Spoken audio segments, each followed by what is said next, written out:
Jemaat yang dikasihi oleh Tuhan, mari kita akan bersama-sama membuka firman Tuhan, yaitu dari Lukas, pasal yang pertama kita akan membaca ayat yang ke-39 sampai dengan ayat yang ke-45.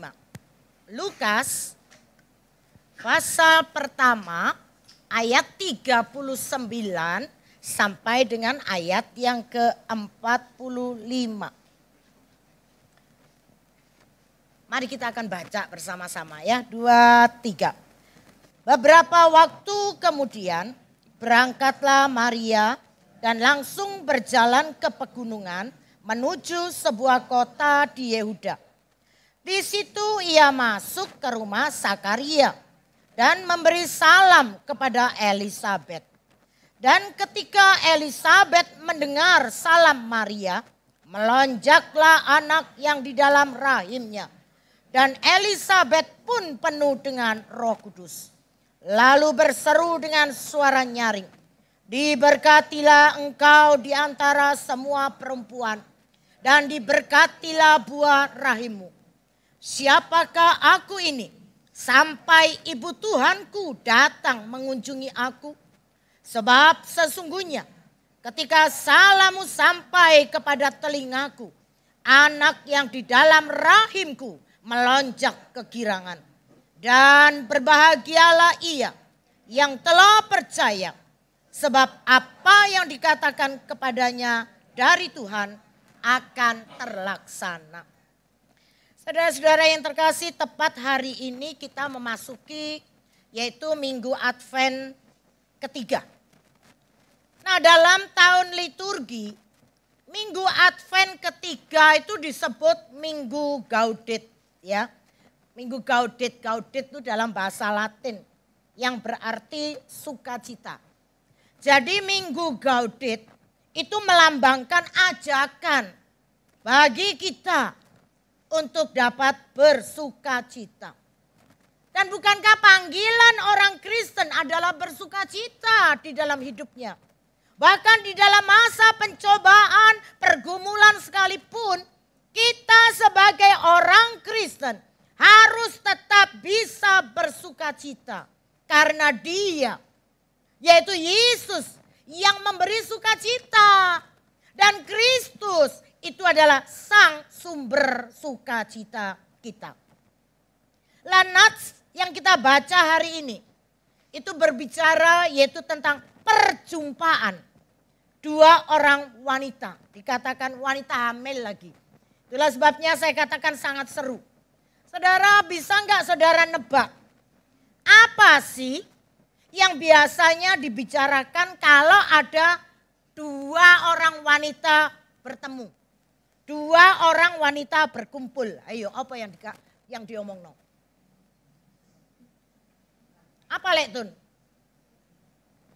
Saudara, banyak anggapan orang kalau ada dua atau lebih perempuan berkumpul, wes rame.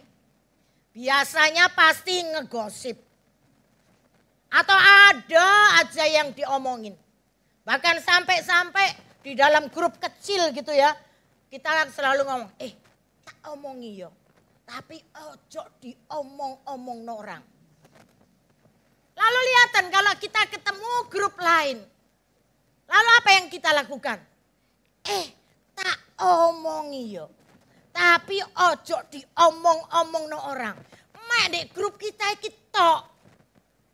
Saudaraku yang terkasih, inilah kalau ada orang yang berkumpul rame. Biasanya ngobrolin yaitu orang lain. Nah sekarang kalau yang ngobrol itu adalah dua wanita hamil. Hayo kira-kira apa yang diobrolkan mereka? Oh bener. Apalagi? Oh bener. Bener banget ya karena sudah pengalaman KB ya. Jadi mereka itu pasti akan saling menanyakan. Ngidam apa? Lalu yang makin seru adalah bojomu melok ngidam enggak? Lalu ada yang ngomong juga ngatakan. Yaitu piye kondisi kandunganmu piye? Nanti mau lahir sesar atau mau lahir alami? Tadi dikatakan bayinya cewek atau cowok. Terus gerakan mereka. Pasti dua-dua podo ngelus-ngelus apa? Perute, ya, dilus-lus perute dan lain sebagainya. Itu kalau dua orang datang ngobrol. Nah sekarang ngomong soal perjumpaan. Saudara, setiap kita semua pasti seneng banget dengan berjumpa, betul? Kita ini seneng banget bisa bertemu dengan orang lain. Dan namanya perjumpaan itu pasti geger, pasti menyenangkan. Kemarin aja yaitu ketika kita mengadakan acara pranatal yang kedua di SMA Petra, seru banget. Padahal kumpulnya jam 5 pagi.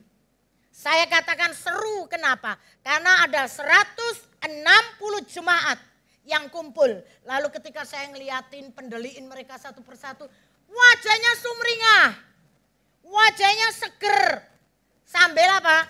Sambil angop-angop di lapangan gitu ya. Saya pikir pasti mereka tidak biasa bangun pagi.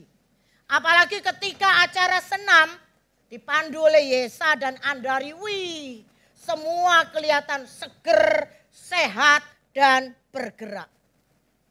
Bukan cuma Sabtu kemarin, Sabtu yang lalu juga demikian. Ketika kumpul semuanya dalam acara lomba pingpong dan lomba badminton. Saya juga dapat merasakan tahun depan gak ono yel-yelan lagi. Kenapa? Karena seluruh ruangan yaitu gedung olahraganya punyanya Koyen Fang. Saya ini yang suaranya keras saja kalah banget. Sampai tak tutupi kupingnya. Panitianya sampai yang ketua ngurusi olahraga pingpong dan saya bilang kakak blank ya. Blank kenapa? Suara yel-yel dari Komisi Pemuda Remaja Edwata. Bener-bener dahsyat. Belum lagi ibu-ibu yang pakai daster, yang pakai rorolan.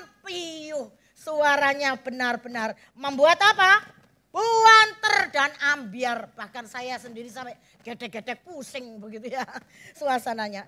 Saudara, memang kita semua butuh yang namanya perjumpaan.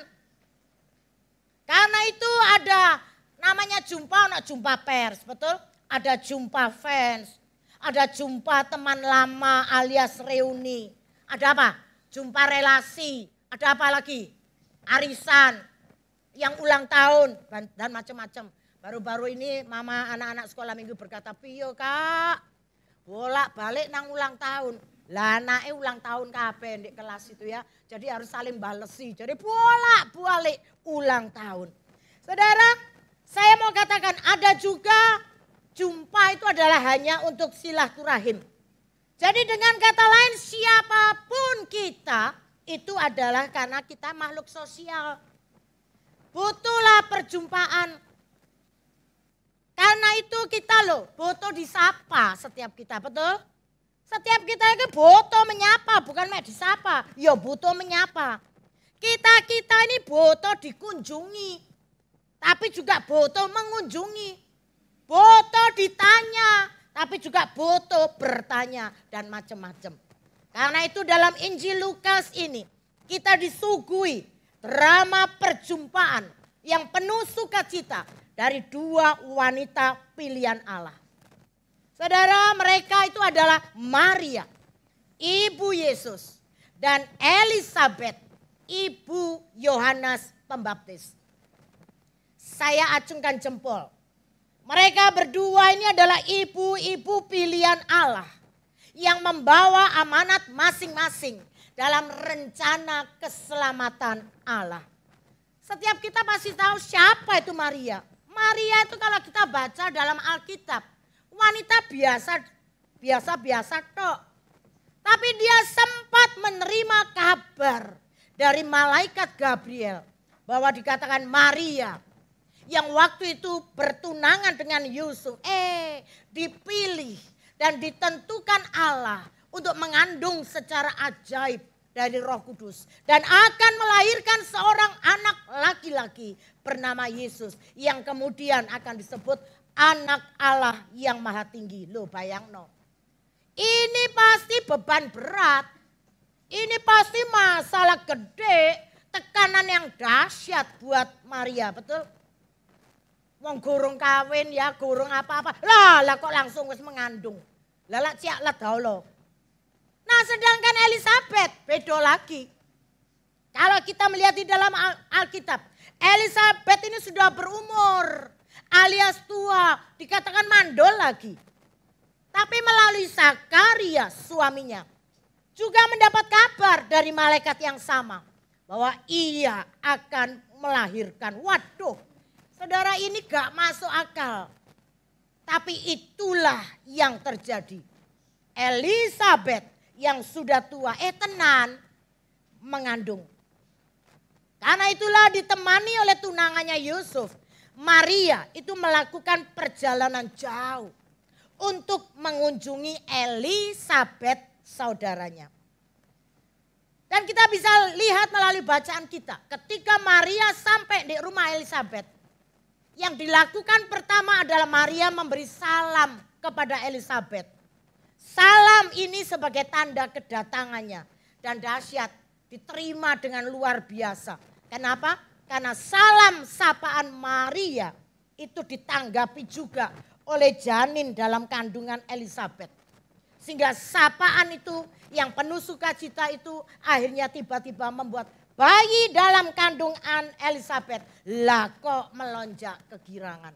Hebat ya. Pasti pada waktu itu Elizabeth cepat-cepat megang perut. Lah kok bikin jalan di dalam perut. Itu cuma salam. Datang diterima dengan baik. Dan langsung pada waktu itu dikatakan Elizabeth penuh dengan Roh Kudus. Dan dia pun kemudian balas dengan berkata, "Oh Maria, Maria, engkau adalah perempuan yang diberkati." Jadi Elizabeth menyebut Maria sebagai perempuan yang lebih terberkati. Bukan hanya karena sebagai ibu Tuhan, tetapi juga karena sikap hidupnya yang memiliki iman yang luar biasa. Mempercayakan dirinya secara total, yaitu kepada kehendak dan janji Allah. Saudara, saya dapat merasakan, wah pertemuan saat itu sangat luar biasa dan saling memberkati.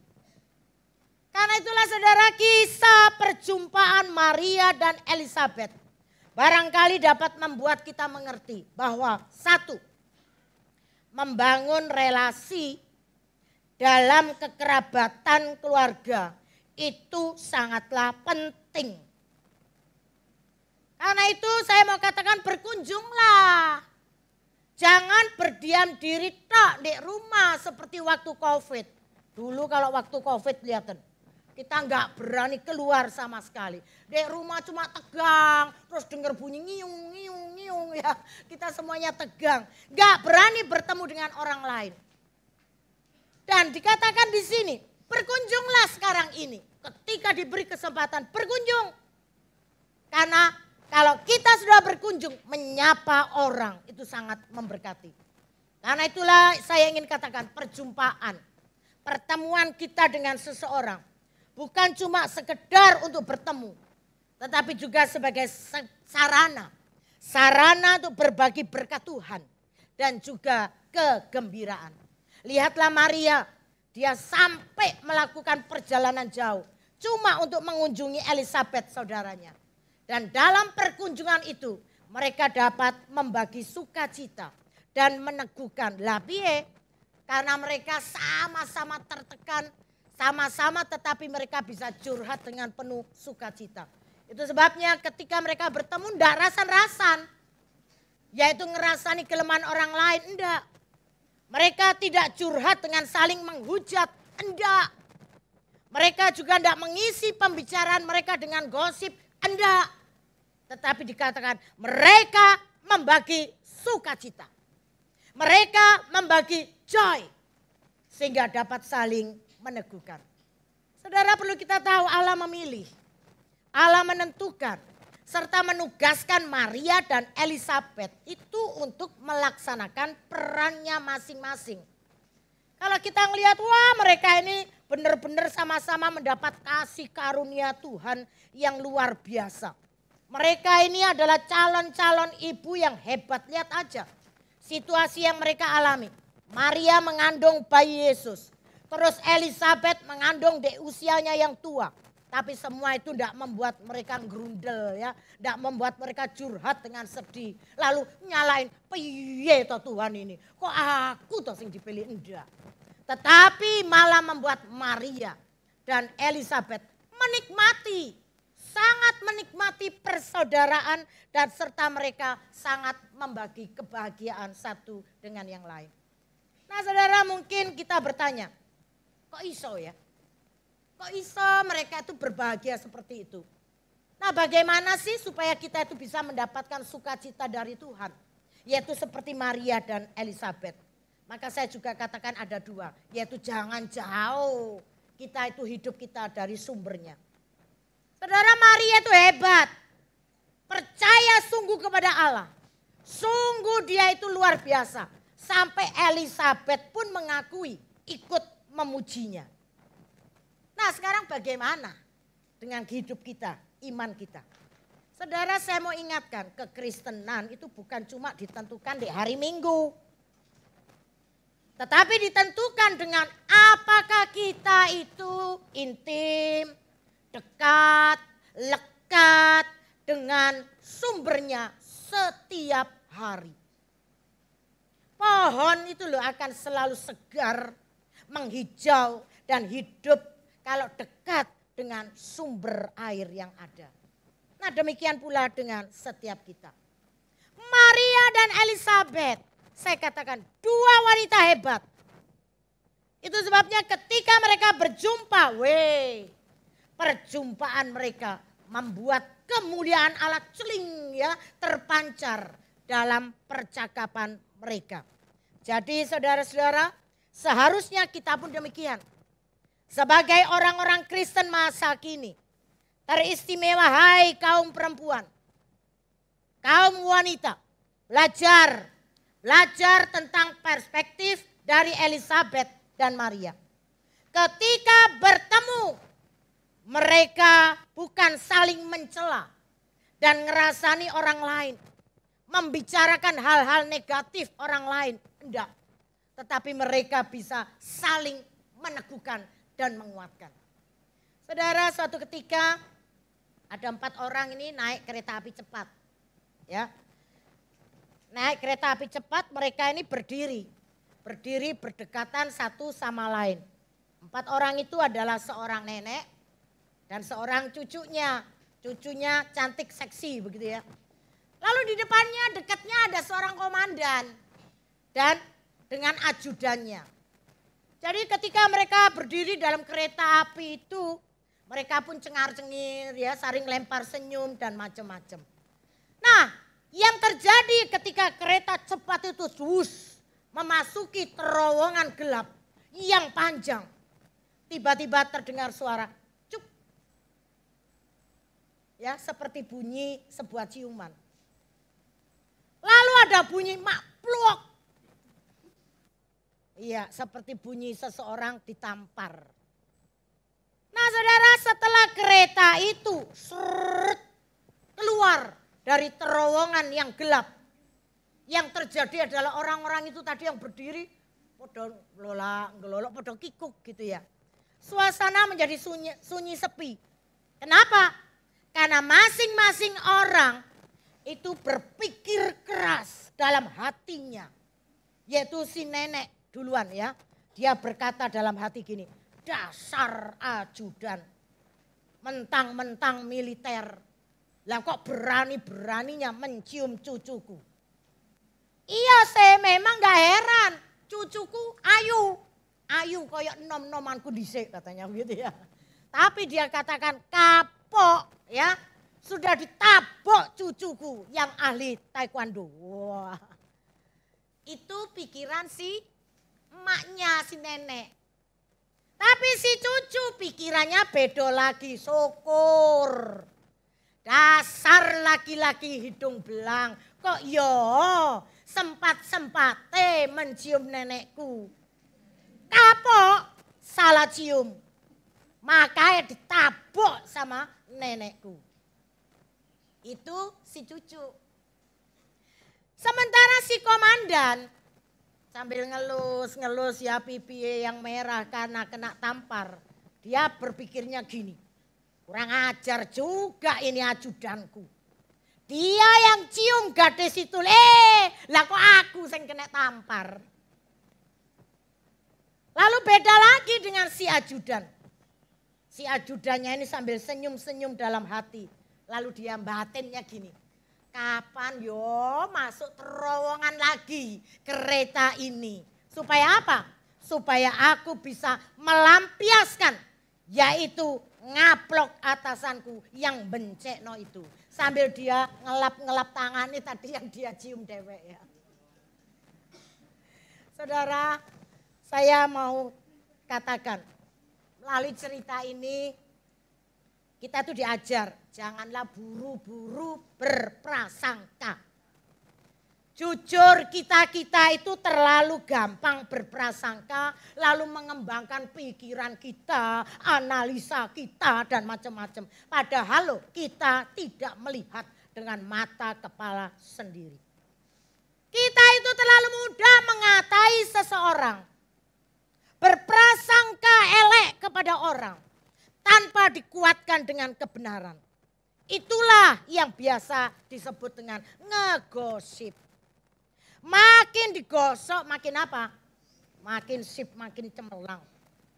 Nah hari ini teladani Maria dan Elizabeth.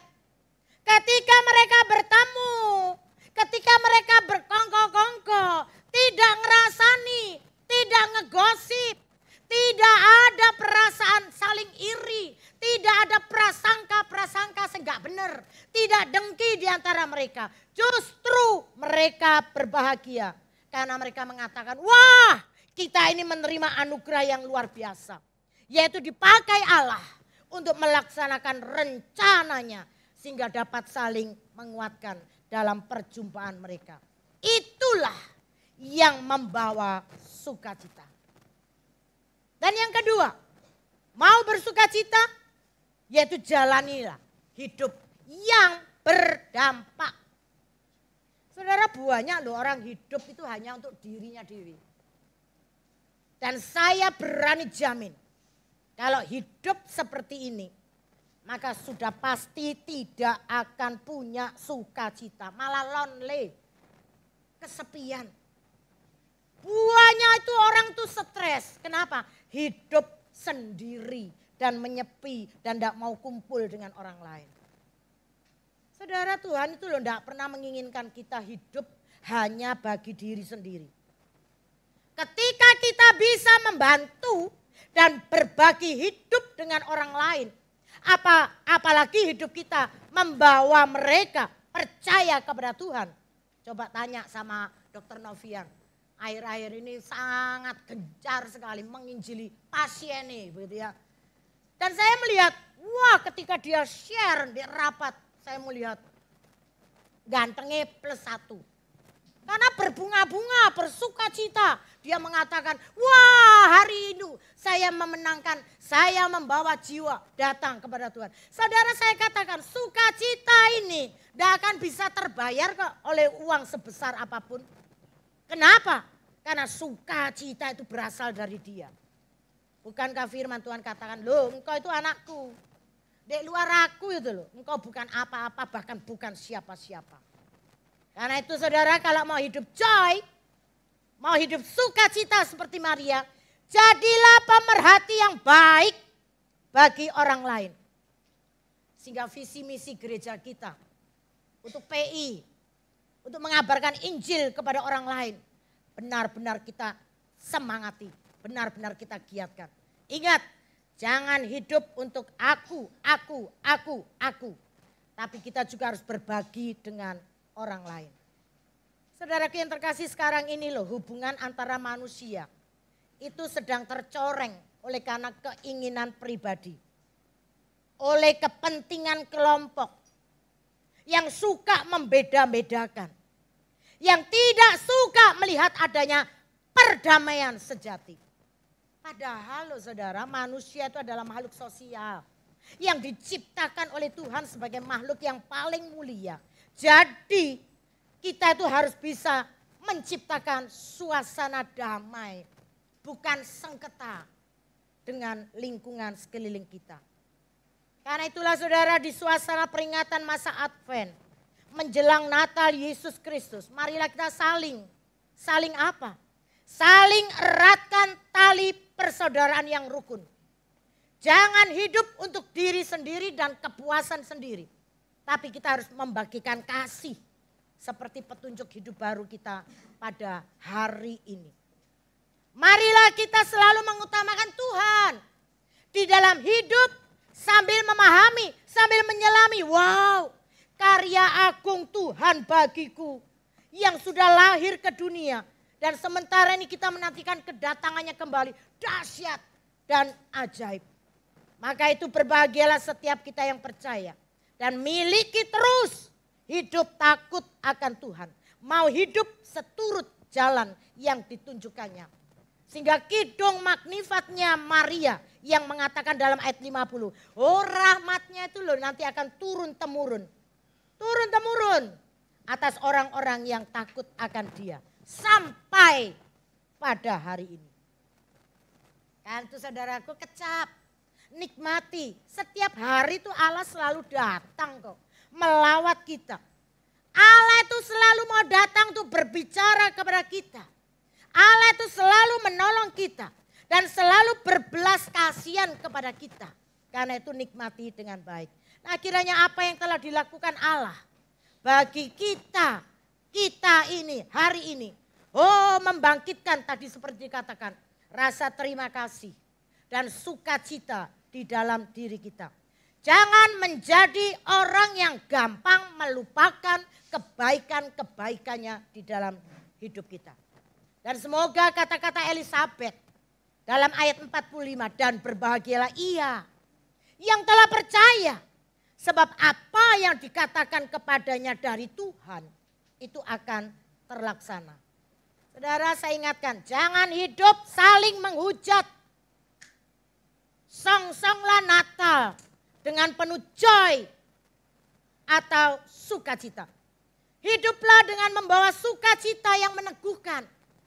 Karena masing-masing orang sekeliling kita, saya ingatkan, punya masalahnya dewek yang justru bukan kita injek, tapi malah harus kita tolong. Kita yang sudah mendapat belas kasihan Allah, kiranya dapat menabur belas kasihan juga, yaitu kepada sesama kita. Saudara, saya mau tanya, pernahkah saudara mengalami sukacita dan bahagia yang besar dalam hidup saudara? Iya. Pernah? Sering. Nah, ketika kita mengalaminya, mengalami berkat Allah, pertolongan Allah yang dahsyat di dalam hidup kita, kita pasti maunya membagikan ke orang lain. Menceritakan sukacita kita dengan luapan perasaan yang bahagia. Sehingga orang lain yang mendengarnya ikut bergembira, ikut bahagia. Saudaraku yang terkasih, beberapa bulan yang lalu, saya sebagai gembala baru menyadari, oh tiba Andi, Junaidi atau Jiang itu adalah orang yang punya karunia mengajar. Itu sebabnya ada hadir nggak Jiang ya? Biasanya duduknya di belakang dia. Saya ngeliat oh istrinya gini ya. Saudara, jadi saya rasani sekarang, rasani yang baik. Saudara, Jiang ini saya katakan dia punya karunia mengajar, karena itulah sangat cocok banget untuk menjadi guru sekolah minggu. Ketika dia bersama orang tuanya Tuji Puji, ya pergi yaitu ke Israel. Langsung baru mereka katakan, Mak jelek datang ke hotel. Apa yang terjadi Cik Puji? Israel perang saudara, bisa bayangkan. Malam itu, waktu itu saya mendapatkan WA, yaitu dari sinode yang berkata, Pio harus banyak berdoa. Israel perang, madek saya. Saya langsung berseru, saya langsung berdoa, loh jemaatku lagi lungo. Ya, lagi ke sana. Dan memang benar dikatakan. Saya berseru dan berdoa, Tuhan Cik Puji kiranya dan rombongannya benar-benar mengalami pertolongan Tuhan. Dan benar saat itu dikatakan oleh Jiang, wah dahsyat Kak, aku ini benar-benar merasakan nyawaku ini titipan Tuhan. Itulah sebabnya ketika dia sudah dapat menyelesaikan segala perjalanan, bahkan ketika keluar dari Israel langsung ditutup, terus gak ada orang boleh masuk lagi. Tapi mereka sudah keluar begitu ya. Saya berkata, wih dahsyat, Tuhan luar biasa bagi Cik Puji dan juga suami pada waktu itu yang ikut bersama dengan Jiang. Kan ketika dia pulang sampai di rumah, saya berani katakan dia pasti akan home sweet home. Dia akan berjumpa dengan istri yang akan lebih dia cintai. Dia bertemu dengan 2 anak yang akan dia cintai. Itulah sebabnya ketika wilayah Patimura meminta dia untuk share pengalamannya yang menegangkan ketika berada di Israel. Saya berani katakan, wah dia pada waktu itu memaparkan, menceritakan di wilayah Patimura. Dan saya sendiri yang mendengar, saya katakan sungguh sangat baik. Dan sangat memberkati dan sangat menyemangati kita semua. Karena itu saya ingin ingatkan, jangan lupakan kebaikan Tuhan yang sudah kita alami. Saudara, kegembiraan, sukacita, belas kasihan Tuhan yang kita alami harus kita bagikan seperti Andi Junaidi tadi. Seperti Jiang, seperti Maria dan kepada Elizabeth. Nah demikian pula dengan setiap kita. Kita tadi juga sudah merasakan bahwa pertolongan Tuhan nyata bagi kita. Karena itu kita harus menjadi saksi hidup dengan selalu bersyukur, bersukacita karena kebaikan Tuhan di dalam hidup kita. Jangan seperti pujian tadi loh ya. Begitu banyak orang yang gampang mengabaikan, gampang melupakan kasih setia Tuhan di dalam hidupnya. Dan yang kedua, yang terakhir, saya mau katakan belajarlah. Belajarlah bahwa setiap perjumpaan yang kita lakukan harus bisa membawa kebahagiaan yang mendalam bagi orang yang kita temui. Perjumpaan kita, pertemuan kita dengan sesama jangan membawa luka, jangan membawa duka bagi orang lain. Kita harus bisa membawa salam kayak Maria tadi yang sangat memberkati. Karena itu saudara, hari ini setelah kita mendengar firman Tuhan, mari kita juga berkata, oh Tuhan pakai aku. Aku ini sudah begitu banyak mengalami pertolongan berkat Tuhan di dalam hidupku. Kiranya kehadiranku juga bisa membawa berkat. Dan hari ini biarlah doaku adalah para pasutri yang sedang merindukan momongan. Oh, mereka akan diberkati. Dan mereka akan segera diberi keturunan dalam hidup perkawinannya. Karena apa? Karena aku tahu, oh bagi Tuhan tidak ada yang mustahil. Amin. Kita juga mari berdoa buat mereka yang sedang mengandung saat ini. Seperti dikatakan janin yang ada di dalam Maria dan Elizabeth. Oh, kita berdoa kiranya janin mereka kuat dan akan melahirkan juga anak yang luar biasa dan membanggakan. Itu bagi mereka yang saat ini. Saya tahu ada beberapa jemaat kita saat ini sedang hamil. Lalu bagi kita semua, mari hidup kita juga berdampak. Setiap kita harus menjadi pembawa kabar gembira. Harus membawa joy, harus membawa sukacita bagi sesama kita. Saling meneguhkan dan menguatkan dalam setiap perjumpaan. Entah bagi sesama yang sedang mengalami sukacita bahagia maupun dalam duka cita dan derita yang mereka alami. Berkatalah, pakailah aku untuk bisa menyejukkan mereka. Dan pastikan Tuhan yang setia tidak pernah meninggalkan kita. Dan akan memakai kita lebih dan lebih lagi. Karena apa? Kita ini adalah orang-orang pilihannya. Karena itu saudara-saudaraku yang terkasih, siapkan hati dengan sukacita menyambut Natal tahun ini. Dan biarlah joy, sukacita terus mengalir di dalam hidup kita. Sampai nanti kita merayakan dan memperingati Natal bersama-sama. Tuhan memberkati kita semua. Amin.